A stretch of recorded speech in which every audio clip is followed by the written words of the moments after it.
Subscription کے button کو دبائیے اور ساتھ بیل آئیکن پر کلک کیجیے تاکہ آپ کو تمام ویڈیو فوراً مل سکیں۔ اس ویڈیو پسند آنے کی صورت میں اسے لائک، کمنٹ اور شیئر کرنا مت بھولیں۔ تم جا سکتے ہو، راجا نے کہا، ہم تمہاری جوانی پر رحم کرتے ہیں۔ اس پل پر پھر کبھی قدم رکھنے کی جرات نہ کرنا۔ اگر تمہارا سلطان لڑنے کے ارادے سے آیا ہے تو ہم تیار ہیں۔ اسے کہو کہ دریا پار کرنے کی جرات کرے۔ ہم لڑنے نہیں آئے۔ قاسم نے غصہ پی لیا اور اسے دھوکہ دینے کے لیے کہا، سلطان کا ایسا کوئی ارادہ نہیں۔ ہم جب لڑنے آئیں گے تو آپ سے دریا پار کرنے کی اجازت نہیں لینے آئیں گے۔ ہم آ جائیں گے۔ ہم اب واپس جا رہے ہیں۔ کہ یہ سچ ہے کہ تم نے اسے کہا تھا کہ ہم لڑنے نہیں آئے، واپس جا رہے ہیں؟ سلطان محمود نے قاسم سے پوچھا۔ قاسم سلطان کو اطلاع دینے کے لیے کہ انند پال نے دریا پار کرنے سے روک دیا ہے پیچھے چلا گیا تھا، اور اس نے انند پال کے ساتھ جو باتیں ہوئی تھیں وہ منوعن سنا دی تھیں۔ میں تمہاری دانشمندی کی تعریف کرتا ہوں، سلطان محمود نے کہا۔ اسے ایسا دھوکہ ملنا چاہیے تھا۔ میں آج ہی رات دریا پار کروں گا۔ تمہارا سوار دستہ کشتیوں کے پل کے قریب پہاڑیوں میں چھپا رہے گا۔ تمہاری مدد کے لیے ایک اور دستہ آ جائے گا۔ باقی فوج کسی اور جگہ سے دریا پار کرے گی اور انند پال پر حملہ کرے گی۔ تو میرے پیغام کا انتظار کرنا۔ اشارہ ملتے ہی تمہارا دستہ اور حفاظتی دستہ کشتیوں کے پل سے دریا پار کرے گا۔ میں بتا نہیں سکتا کہ تمہارے سامنے دشمن کا پہلو ہوگا یا عقب۔ تم اپنی عقل استعمال کر کے کارروائی کرنا۔ تم واپس پل کے قریب چلے جاؤ۔ احتیاط کرو کہ تمہیں یا تمہارے کسی سوار کو دشمن نہ دیکھ سکے۔ پل پر نظر رکھو۔ کوئی بھی آدمی، خواہ وہ کوئی درویش اور فقیر ہی کیوں نہ ہو، پل سے گزر کر ادھر آئے تو اسے پکڑ لو۔ وہ دشمن کا جاسوس ہو سکتا ہے۔ سلطان محمود غزنوی نے سپہ سالار ابو عبداللہ کو بلا کر اسے بتایا کہ راجا انند پال دریا کے پار فوج لے کر بیٹھا ہے اور اس نے ہمیں دریا پار کرنے سے روک دیا ہے۔ فوراً ماہی گیروں کے بھیس میں جائیں یا کسی اور سالار کو بھیجیں اور دیکھیں کہ دریا کہاں سے پار کیا جا سکتا ہے۔ آج ہی رات دریا پار کر کے انند پال پر حملہ کیا جائے گا۔ سلطان محمود نے قاسم بن عمر سے دریا کے پار کی زمین کی خد و خال کی تفصیل معلوم کر لی تھی۔ ادھر راجا انند پال نے اپنی فوج کا کچھ حصہ دریا کے اس حصے کے سامنے تیار کھڑا کر دیا جہاں کشتیوں کا پل تھا۔ یہ جگہ اس مقام سے ذرا ہی اوپر کی طرف تھی جہاں دریائے کابل دریائے سندھ سے ملتا ہے۔ یہ اٹک کا مقام ہے۔ مشہور تاریخ دانوں نے، جن میں فرشتہ، عتبی اور گردیزی قابل ذکر ہیں، لکھا ہے کہ سلطان محمود کی فوج نے اوپر جا کر اس جگہ سے دریا پار کیا جہاں پاڑ چوڑا اور پانی کی گہرائی کم تھی۔ صبح کا اجالا نکلنے سے پہلے فوج دریا پار کر گئی تھی۔ ان تاریخ دانوں نے لکھا ہے کہ یہ 1006 کا موسم بہار تھا۔ راجا انند پال کو توقع نہیں تھی کہ مسلمانوں کی فوج اتنی جلدی دریا پار کرائے گی۔ وہ بے خبری کی نیند سویا ہوا تھا جب سلطان محمود کی ذاتی قیادت میں اس پر حملہ ہو گیا۔ اس کی فوج پوری طرح تیار نہیں تھی۔ ہندوؤں نے مقابلہ کیا۔ انند پال کی وہی فوج تیاری کی حالت میں تھی جسے پل کی حفاظت پر مامور کیا گیا تھا۔ اسے جوابی حملے کے لیے بلایا گیا۔ سورج نکل آیا تھا۔ قاسم کا سوار دستہ بے تابی سے اشارے کا منتظر تھا۔ اس نے اونچی پہاڑی پر 2 آدمی بٹھا رکھے تھے جو دریا پار کے میدان جنگ کو دیکھ رہے تھے۔ انہوں نے جب دیکھا کہ دریا کے قریب ہندوؤں کا جو دستہ تھا وہ میدان جنگ کو دوڑ پڑا ہے تو انہوں نے اوپر سے قاسم کو اشارہ دے دیا۔ قاسم نے اپنے دستے کو برق رفتار یلغار کا حکم دے دیا۔ اس کے پیچھے ایک اور سوار دستہ تھا۔ دونوں دستے کشتیوں کے پل سے بہت تیزی سے گزر گئے اور پھیل کر ہندوؤں کے اس دستے پر عقب سے ٹوٹ پڑے جو جوابی حملے کے لیے جا رہا تھا۔ راجا انند پال کو سنبھلنے اور میدان جنگ کو سنبھالنے کا موقع ہی نہ مل سکا۔ اس کے لیے اب یہی چال رہ گئی تھی کہ اپنی جان بچائے۔ وہ بھاگ نکلا۔ اس کی فوج بکھر گئی۔ سلطان محمود نے تعاقب کا حکم دے دیا، لیکن انند پال بہت پہلے ہی نکل گیا تھا۔ پھر بھی تعاقب جاری رکھا گیا۔ اس کی فوج دور دور تک بکھر گئی تھی۔ ان میں سے بہت سے سپاہیوں کو پکڑ لیا گیا، باقی بھاگ نکلے۔ مورخ محمد قاسم فرشتہ کی تحریر کے مطابق جب سلطان محمود کا دستہ جو تعاقب کے لیے گیا تھا دریا چناب کے کنارے پہنچا، اس وقت راجا انند پال دریا پار کر گیا تھا۔ یہ مقام اس دور میں سبدرا کہلاتا تھا، اب اسے وزیر آباد کہتے ہیں۔ راجا انند پال کو غریب سے ملاحوں نے اپنی کشتی میں دریا پار کرایا تھا۔ تاریخ دانوں نے اس لڑائی کو مارکا دریائے سندھ لکھا ہے۔ تعاقب میں سلطان محمود کی فوج بھی بکھر گئی تھی، لیکن اس نے قاصدوں کے ذریعے فوج کو دریائے جہلم کے مشرقی کنارے پر جمع کر لیا۔ اس بات کا خیال رکھا گیا کہ وزیر رائے کی فوج کے ساتھ ٹکر نہ ہو، کیونکہ فوج تھک چکی ہے اور ہمارے ساتھ رسد اتنی زیادہ ہے کہ لڑائی کی صورت میں ہم اسے سنبھال نہیں سکیں گے۔ اس کی حفاظت میں دشواری پیش آئے گی۔ ہمیں اب ملتان پہنچنا ہے۔ میں چاہتا ہوں کہ داؤد بن نصر کو پہلے ٹھکانے لگایا جائے۔ آستین کے سانپ کو مارنا ضروری ہے۔ وہاں سے فوج نے کوچ کیا تو بھی قاسم بن عمر کا دستہ ہراول میں تھا۔ اس کے دستے کے کچھ ساتھی مارے گئے تھے۔ تیسرے روز قاسم اپنے دستے کے آگے آگے جا رہا تھا۔ اس کے ساتھ اس علاقے کے 2 گائیڈ تھے جو گھوڑوں پر سوار تھے۔ قاسم کو 400-500 گز دور ایک آدمی نظر آیا جو گھوڑے پر سوار تھا۔ اس نے گھوڑا روک لیا تھا اور وہ قاسم کے دستے کو دیکھ رہا تھا۔ اس آدمی نے گھوڑا موڑا اور اینٹ لگا دی۔ یہ بھی ہو سکتا تھا کہ وہ فوج سے ڈر کر بھاگ اٹھا ہو، لیکن قاسم کو یہ خطرہ محسوس ہوا۔ یہ آدمی بجرائے کی فوج کا آدمی ہو سکتا ہے اور وہ بھیڑا میں اطلاع دے گا کہ فوج آ رہی ہے۔ قاسم نے اپنے گائیڈوں سے پوچھا کہ بھیڑا کتنی دور ہے اور کس سمت کو ہے۔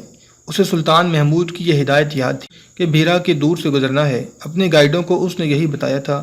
گائیڈوں نے اسے بتایا کہ بھیڑا قریب ہی ہے اور یہ سوار بھیڑا کی سمت گیا ہے۔ قاسم بن عمر نے 2 سوار اپنے ساتھ لیے اور اس آدمی کے تعاقب میں گھوڑا دوڑا دیا۔ وہ خاصا آگے نکل گیا تھا، لیکن قاسم اور اس کے 2 سواروں کے گھوڑے بہت تیز تھے۔ فاصلہ کم ہوتا جا رہا تھا۔ پھر انہیں بھیڑا کے قلعے کے برج نظر آنے لگے۔ بھاگنے والے اور تعاقب کرنے والوں کے درمیان فاصلہ اور تھوڑا ہو گیا۔ کمانیں نکالو، قاسم نے اپنے ساتھیوں سے کہا۔ یہ شہر تک زندہ نہ پہنچے۔ دونوں سواروں نے دوڑتے گھوڑوں سے تیر چلائے۔ ایک تیر سوار کی پیٹھ میں اور دوسرا گھوڑے کی پیٹھ میں لگا۔ گھوڑا اور تیز ہو گیا۔ قاسم کے سواروں نے 2 اور تیر چلائے، لیکن بھاگنے والا سوار پیٹھ میں ایک تیر لیے ہوئے دور نکل گیا تھا۔ دونوں تیر ضائع ہو گئے۔ اب شہر کی دیوار نظر آنے لگی تھی جو عام قلعوں کی نسبت زیادہ اونچی تھی۔ گھڑ سوار شہر کے دروازے میں داخل ہو گیا۔ قاسم اور اس کے ساتھیوں نے گھوڑے موڑے اور اپنے دستے کی طرف چل پڑے۔ راجہ بجرائے اپنے دربار میں بیٹھا تھا۔ اسے اس کی فوج کا سپہ سالار، جسے وہ سینہ پتی کہا کرتے تھے، رپورٹ دے رہا تھا کہ چھاپہ ماروں کو گئے 1.5 مہینے سے زیادہ عرصہ گزر گیا ہے، ابھی تک سلطان محمود کی فوج نہیں آئی۔ انہوں نے اپنے سامنے وہی نقشہ رکھا ہوا تھا جو داؤد بن نصر نے عاصم عمر کو دیا اور اس پر وہ راستہ بنایا تھا جس سے اسے سلطان محمود کی فوج کو لانا تھا۔ بجرائے نے اس فوج کو راستے میں شبخون سے نقصان پہنچانے کے لیے چھاپہ ماروں کی خاصی تعداد بھیج دی تھی اور انہیں علاقے تقسیم کر دیے تھے۔ وہ ہر روز اس خبر کی امید لے کر جاگتا تھا کہ سلطان محمود کی فوج پر چھاپے اور شبخون شروع ہو گئے ہیں، مگر ہر روز مایوسی کے سوا اسے کچھ بھی حاصل نہیں ہوتا تھا۔ پھر یہ فوج کہاں گئی؟ بجرائے نے اپنے سینہ پتی سے غصے سے کہا۔ پشاور سے اطلاع آئی تھی کہ وہاں سے فوج چل پڑی ہے۔ میں آپ سے پھر کہتا ہوں کہ یہ داؤد نے آپ کو دھوکہ دیا ہے۔ یہ سلطان محمود کا جو سالار داؤد کے پاس آیا تھا وہ دھوکہ دے گیا ہے۔ سینہ پتی نے کہا، آپ مسلمانوں پر بھروسہ کر کے بہت بڑی غلطی کر رہے ہیں۔ اتنے میں بجرائے کو اطلاع دی گئی کہ اپنا ایک سوار آیا ہے جس کی پیٹھ میں تیر اترا ہوا ہے۔ بجرائے ابھی کچھ کہنے بھی نہ پایا تھا کہ وہ آدمی اندر آ گیا۔ اس کی پیٹھ میں تیر اترا ہوا تھا اور خون سے اس کے کپڑے لال ہو گئے تھے۔ میں نے مسلمانوں کی فوج کا ایک سوار دستہ دیکھا ہے، اس آدمی نے کہا اور سمت بتائی جدھر سے دستہ آ رہا تھا۔ 3 سواروں نے میرا تعاقب کیا اور مجھ پر تیر چلائے۔ ایک مجھے لگا ہے اور دوسرا میرے گھوڑے کو۔ یہ دستہ ہراول کا ہو سکتا ہے۔ یہ ہے وہ فوج جس کا ہم انتظار کر رہے ہیں، بجرائے نے کہا اور خبر لانے والے زخمی کو نظر انداز کر کے سینہ پتی سے کہا، ہم محمود کو اتنی مہلت نہیں دیں گے کہ وہ شہر کا محاصرہ کر سکے۔ اس کی فوج کوچ کی تھکی ہوئی ہوگی۔ ہم اسے راستے میں روکیں گے اور شہر سے دور لڑیں گے۔ ذرا ہی دیر بعد سنک اور نکارے بج اٹھے۔ بھیرا کی فوج میں ہڑبونگ مچ گئی۔ ہاتھیوں کی چنگاڑ سنائی دینے لگی۔ ہزاروں گھوڑے ہنہنانے لگے۔ فوج کے دیکھ بھال کے آدمیوں کو یہ دیکھنے کے لیے دوڑا دیا گیا کہ مسلمانوں کی فوج کہاں ہے۔ تھوڑی دیر بعد اطلاع آئی کہ سلطان محمود کی فوج شہر سے 8-10 میل دور سے گزر رہی ہے۔ بجرائے نے حکم دیا کہ فوج کو اس راستے پر جنگی ترتیب میں کر دیا جائے۔ دیکھتے ہی دیکھتے بجرائے کی فوج شہر سے نکل گئی۔ قاسم بن عمر واپس جا کر اپنے ہرابل دستے سے پیچھے سپہ سالار ابو عبداللہ کے پاس چلا گیا اور اسے بتایا کہ ایک سوار نے انہیں دیکھ لیا ہے اور ہمارے تیروں سے زخمی ہو کر شہر میں چلا گیا ہے۔ ابو عبداللہ نے سلطان محمود کو اطلاع دی۔ سلطان پریشان سا ہو گیا، تاہم اس نے رسد کے قافلے کو وہیں روک کر اس کے ارد گرد حفاظت کا انتظام کر دیا۔ قاسم کو ہی دیکھنے کے لیے بھیجا گیا کہ بجرائے کی فوج کی نقل و حرکت دیکھ کر اطلاع دے۔ قاسم بن عمر جو اطلاع لے کر آیا وہ تشویشناک تھی۔ بجرائے نے بھیرا شہر سے 3-4 میل دور ایسی زمین پر جس کے نشیب و فراز اور خدوخال اسی کو فائدہ دے سکتے تھے اپنی فوج کو جنگی ترتیب میں پھیلا دیا تھا۔ سب سے آگے ہاتھی تھے۔ سلطان محمود نے اس کے مطابق اپنی فوج کو 3 حصوں میں تقسیم کیا اور آگے بڑھا۔ اسے ہاتھیوں کی کمزوریوں کا علم تھا۔ وہ جانتا تھا کہ ہاتھی زخمی ہو کر پیچھے کو بھاگتے اور اپنی ہی فوج کو کچلنے لگتے ہیں۔ چنانچہ اس نے ان پیادوں سے آمنے سامنے کا حملہ کیا جو تیروں اور برچیوں سے مسلح تھے۔ ہاتھیوں نے حملہ روکنے کے لیے پیش قدمی کی گئی۔ ہاتھی زخمی ہو کر بے قابو ہوئے، پیچھے کو بھاگے، مگر پیچھے بجرائے کی کوئی فوج نہیں تھی جسے ہاتھی کچلتے۔ ہاتھیوں کو بھاگنے اور گھوم پھر کر لڑنے کے لیے زمین خالی رکھی گئی تھی۔ سلطان محمود ایک جگہ سے میدان جنگ کو دیکھ رہا تھا۔ وہ جہاں متفکر ہوا وہاں وہ بجیرائے کی عقل پر اش اش کر اٹھا۔ اس نے پہلی بار ہاتھیوں کا اتنا دانش مندانہ استعمال دیکھا تھا۔ بجیرائے کے ہاتھیوں اور ان کے سواروں سے مسلمان پیادہ حملہ آوروں کا بے دردی سے نقصان ہو رہا تھا۔ سلطان محمود نے پیادوں کی مدد کے لیے ایک سوار دستے کو حکم دیا۔ کم و بیش 1000 سواروں نے ہلہ بولا تو بجیرائے نے اس دستے کے دونوں پہلوؤں پر اپنے سوار دستوں سے حملہ کر دیا۔ مسلمان سوار اپنے پیادوں کی مدد کو پہنچ ہی نہیں سکے۔ ہندو بہت دلیری سے اور ان کے کمانڈر فنی فہم و فراست سے لڑ رہے تھے۔ سلطان محمود نے دشمن کی عقب میں دستے بھیجے، مگر بجیرائے نے اس کا انتظام بھی کر رکھا تھا۔ اس کے دستوں نے سلطان محمود کے دستوں کو راستے میں ہی روک لیا اور کسی سمت اس پر ہاتھی دوڑا دیے۔ ہاتھیوں کے سوار تیروں کا میںہ برساتے آ رہے تھے۔ مسلمان دستوں کے لیے آگے بڑھنا ناممکن اور پیچھے ہٹنا دشوار ہو گیا، اور اس بھیانک جنگ کے پہلے دن کا سورج غروب ہو گیا۔ سلطان محمود کو شکست اور پسپائی صاف نظر آنے لگی۔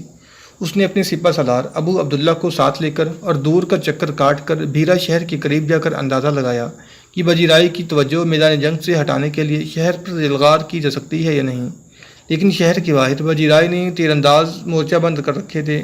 اس دوران رات کو سلطان محمود کی رسد پر حملہ ہو گیا۔ یہ سلطان کا طریق جنگ تھا جسے ہندو فوج اس کے خلاف استعمال کر رہی تھی۔ رات جاگتے گزر گئی۔ سلطان محمود نے نماز سے فارغ ہوتے ہی دشمن کے ایک پہلو پر پیادہ دستے سے حملہ کرایا، مگر یہ پیادے کچلے گئے کیونکہ جسے سلطان محمود پہلو سمجھ رہا تھا وہ پہلو نہیں تھا۔ سلطان کا یہ دستہ پھندے میں آ گیا۔ ابو عبداللہ نے قاسم بن عمر کے سوار دستے کو مدد کے لیے آگے بھیجا۔ اس دستے نے ایک قسم کا خودکش حملہ کیا۔ بے تحاشا کشت و خون ہو رہا تھا۔ معرکہ بڑا ہی خون ریز اور بھیانک تھا۔ مورخوں کے مطابق دونوں فوجوں کا بے انداز نقصان ہو رہا تھا۔ زمین لال سرخ ہو گئی تھی اور دوسرے دن کا سورج بھی گرد و غبار، زخمیوں کی آہو بکا اور جانوروں کے شور و غل میں ڈوب گیا۔ تیسرے دن سلطان کی فوج تقریباً آدھی رہ چکی تھی اور اس کی رسد کا خاصا حصہ بھی تباہ ہو چکا تھا۔ اس روز کی لڑائی نے سلطان محمود کو مایوس کر دیا۔ معروف محرک محمد قاسم فرشتہ نے اس خوفناک منظر کا آنکھوں دیکھ کا حال ان الفاظ میں بیان کیا ہے۔ سلطان محمود اس حد تک مایوس ہو گیا کہ اس نے جنگ بندی کا فیصلہ کر لیا۔ اس نے جب اپنی فوج کو بے جگری سے لڑتے دیکھا اور یہ دیکھا کہ بچی کچی فوج کا جذبہ اب بھی زندہ ہے، تو اس نے اپنے محفوظہ کے دستوں سے ان الفاظ میں خطاب کیا کہ میں فتح کے لیے اپنی جان خدا کے حضور پیش کرتا ہوں۔ حملے کی قیادت میں خود کروں گا۔ سلطان کے الفاظ اور لہجے اور انداز میں جادو کا اثر تھا۔ محفوظہ کے دستوں کے نعرے نے بھیڑا کے آسمان کو ہلا ڈالا۔ سلطان نے خود ان دستوں کی قیادت کی اور برق رفتار حلہ بول دیا، مگر بجیرائے کے دستوں نے یہ حلہ بھی بیکار کر دیا۔ سلطان نے اپنے دستے پیچھے کر لیے۔ بجیرائے اب زیادہ تر دفاعی جنگ لڑ رہا تھا۔ سلطان محمود گھوڑے سے اترا اور قبلہ رو ہو کر 2 نفل پڑے۔ سلام پھیرتے ہی وہ تیزی سے اٹھا اور گھوڑے پر سوار ہو کر اس نے گلہ پھاڑ کر کہا، مجھے خدا نے فتح کا اشارہ دیا ہے، مسلمانوں آگے بڑھو۔ مسلمان سپاہیوں نے نعرہ تکبیر بلند کیا اور دوسری بار حلہ بولا۔ فرشتہ لکھتا ہے کہ بجیرائے بھی مسلمانوں کے تابڑ توڑ حملوں سے گھبرا گیا تھا۔ ادھر جب سلطان خدا کے حضور سجدہ ریز تھا، بجیرائے اپنے 2 پنڈتوں کے درمیان اپنے کسی دیوتا کے بت کے آگے ہاتھ جوڑے کھڑا گڑ گڑا رہا تھا۔ اس کی فوج کا بہت سا حصہ مارا گیا اور باقی فوج تھک چکی تھی۔ بجیرائے کو دوسرے حلے کی اطلاع ملی تو وہ بت کے پاؤں کو چوم کر میدان جنگ میں آیا۔ اسے ایک بڑی ہی بلند آواز سنائی دے رہی تھی، مسلمانوں، فتح یا موت! مسلمانوں، یہ بتوں اور ہمارے رسول صلی اللہ علیہ وسلم کی جنگ ہے۔ اسلام کے سپاہیوں، تمہارے لیے بھاگنے کی کوئی جگہ نہیں، لڑتے ہوئے مرو، ہتھیار نہ ڈالنا۔ اب مسلمان جذبے کی جنگ لڑ رہے تھے اور قیادت سلطان کر رہا تھا۔ سپہ سالار ابو عبداللہ سلطان کے پہلوؤں اور عقب کا خیال رکھے ہوئے تھے۔ مسلمانوں کی تعداد تھوڑی رہ گئی تھی اور دوسرا خطرہ یہ تھا کہ سلطان جذبات کے جوش میں آ گیا تھا۔ ابو عبداللہ نے میدان جنگ کے حقائق اور احوال و قوائف پر نظر رکھی اور دائیں بائیں سے دشمن پر حملے کراتا رہا۔ اس سے سلطان کا حلہ کامیاب رہا۔ بجیرائے نے جو دستے شہر کے ارد گرد پھیلا رکھے تھے انہیں بھی جنگ میں جھونک دیا اور سورج غروب ہو گیا۔ اگلے روز بجیرائے کا جھنڈا کہیں نظر نہیں آ رہا تھا۔ اس کی فوج بکھر رہی تھی۔ ابو عبداللہ نے شہر پر یلغار کر دی، دروازے توڑ دیے۔ بجیرائے لاپتہ تھا۔ آخر وہ شہر سے کچھ دور ایک وسیع نشیب میں مسلمان سواروں کو مل گیا۔ اس کا محافظ دستہ بھاگ گیا۔ بجیرائے کو للکارا گیا کہ ہتھیار ڈال دے، مگر اس نے اپنی تلوار اپنے پیٹ میں گھونپ لی۔ سلطان کی فوج نے 280 ہاتھی زندہ پکڑے اور وہ بھیرا میں داخل ہوا۔ رات کو میدان جنگ میں لاشیں ہی لاشیں تھیں۔ ان میں زخمی بھی تھے، زخمی جانور بھی تھے۔ ان کے درمیان مشعلیں گھوم پھر رہی تھیں۔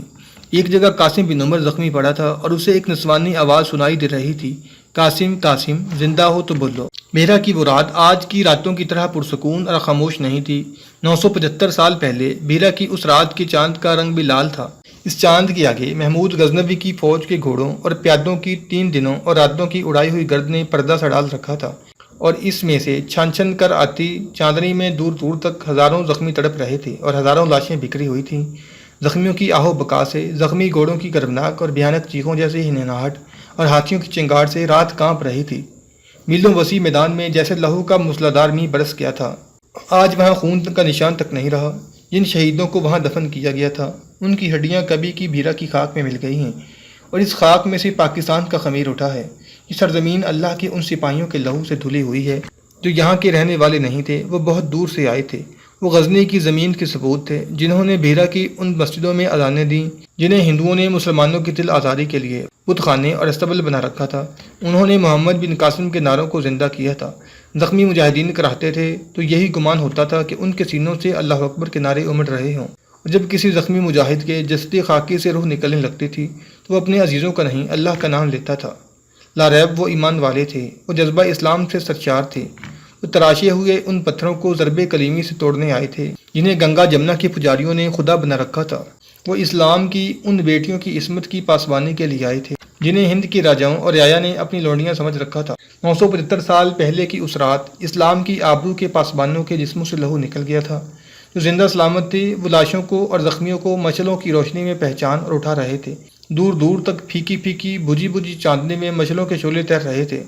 دونوں فوجوں کے زخمیوں کی آہو بکا، زخمی گھوڑوں اور ہاتھیوں کی قیامت خیز شور و غل میں ایک نسوانی آواز سنائی دے رہی تھی، قاسم قاسم کہاں ہو؟ زندہ ہو تو بولو، مجھے آواز دو۔ اور مشعلوں کی کہکشاں میں ایک مشعل بے تابی سے ادھر ادھر بھاگ دوڑ رہی تھی، کہیں رکتی تھی اس کا شعلہ نیچے کو ہوتا تھا، مایوسی سے اوپر اٹھتا تھا اور بے قراری سے موت کے میدان میں بھاگتا دوڑتا نظر آتا تھا۔ قاسم بن عمر کے اسی میدان میں کہیں زخم پڑا تھا، اس کا سارا جسم چھوٹے بڑے زخموں سے کٹا پڑا تھا۔ اسے دور کی یہ آواز قاسم قاسم کبھی کبھی سنائی دیتی تھی، اور اسے یہ آواز لہو اور گرد سے بوجھل فضا میں تیراتی محسوس ہوتی تھی۔ کبھی وہ اس آواز کو اگلے جہان کی آواز سمجھ لیتا اور سکون کا سانس لیتا تھا کہ وہ اپنے باپ کے گناہ کا کفارہ ادا کر کے اور اپنا فرض پورا کر کے خدا کے حضور آیا ہے، اسے فرشتے پکار رہے ہیں۔ پھر اسے یہ آوازیں اپنی ماں کی محسوس ہونے لگیں۔ اسے یاد آ گیا کہ اس کے باپ نے سلطان سے غداری کی اور کامیاب ہونے سے پہلے ہی پکڑا گیا۔ اس نے اپنی تلوار اپنے پیٹ میں گھونپ کر خودکشی کر لی تھی۔ قاسم بن عمر کا زخمی جسم جیسے بیدار ہو گیا ہو، اسے ماں کے الفاظ یاد آنے لگے۔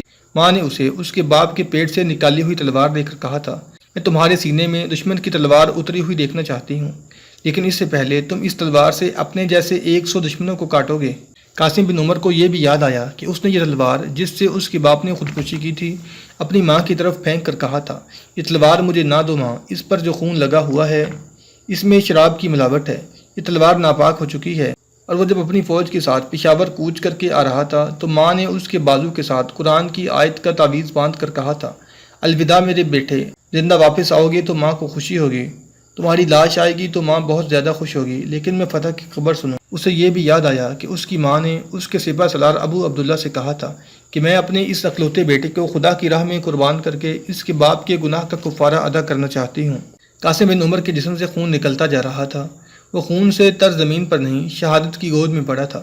جو یادیں آوازیں بن کر اس کے ذہن کے پردوں سے ٹکراتی جا رہی تھیں، اس کا دماغ بیدار ہوتا جا رہا تھا، اور یہ سوال اسے پریشان کر رہا تھا کہ ہم نے فتح حاصل کر لی ہے، کہ میں نے باپ کے گناہ کا کفارہ ادا کر دیا ہے؟ سلطان محمود کہاں ہیں؟ میرے جانباز جیش کے مجاہدین کہاں ہیں؟ سب پکڑے تو نہیں گئے یا مارے تو نہیں گئے؟ سلطان پسپک نہیں ہو گیا؟ میرا کا قلعہ سر ہوا تھا یا نہیں؟ میری خون آلود تلوار میری ماں تک کون پہنچائے گا؟ کون اسے بتائے گا کہ تیرے اس بیٹے نے تلوار سے اپنے آپ کو نہیں سینکڑوں کافروں کو ہلاک کر ڈالا ہے؟ قاسم بن عمر کو ابھی معلوم نہیں تھا کہ فتح حاصل کی جا چکی ہے، اور سلطان محمود اس وقت بحیرہ میں بجیرائے کے محل میں بیٹھا سالاروں اور کمانداروں سے رپورٹیں لے رہا تھا اور احکام دے رہا تھا، اور بجیرائے اپنی تلوار سے اپنے آپ کو ہلاک کر چکا تھا۔ قاسم بن عمر نے اٹھنے کی کوشش کی، بڑی مشکل سے اس کوشش میں کامیاب ہوا۔ اس نے ہر سو دیکھا، اسے بے شمار مچلیں گھومتی پھرتی نظر آئیں، چاندنی جو بجھی بجھی تھی بالکل ہی پھیکی پڑ گئی۔ اسے پھر نسوانی آواز سنائی دی، قاسم قاسم کہاں ہو؟ آواز دور تھی، اسے ایک مردانہ آواز سنائی دی، یہ لڑکی کسے ڈھونڈ رہی ہے؟ کوئی اس کے ساتھ ہو جاؤ، اسے یہاں سے لے جاؤ، قاسم بن عمر کی تلاش کر رہی ہے، اسے کہو ہم زخمیوں اور لاشوں کو اٹھا رہے ہیں، دیکھو یہ کون ہے۔ یہ لوگ غزنی کی زبان بول رہے تھے۔ قاسم بن عمر نے بلند آواز سے انہیں بتایا کہ وہ یہاں ہے، مگر اس کی آواز اسے خود بھی سنائی نہ دی، نکاحت زیادہ تھی اور جنگ کے بعد کا بھیانک شور و غوغا بڑھتا جا رہا تھا۔ مشلیں دور تو نہیں تھیں لیکن اس کے لیے کوسوں دور تھیں، کیونکہ وہ چل نہیں سکتا تھا۔ وہ 2-3 قدم ہی چلا ہوگا کہ ایک لاش سے ٹھوکر کھا کر منہ کے بل گرا۔ اس نے پھر اٹھنے کی کوشش کی مگر بڑی مشکل سے بیٹھ سکا۔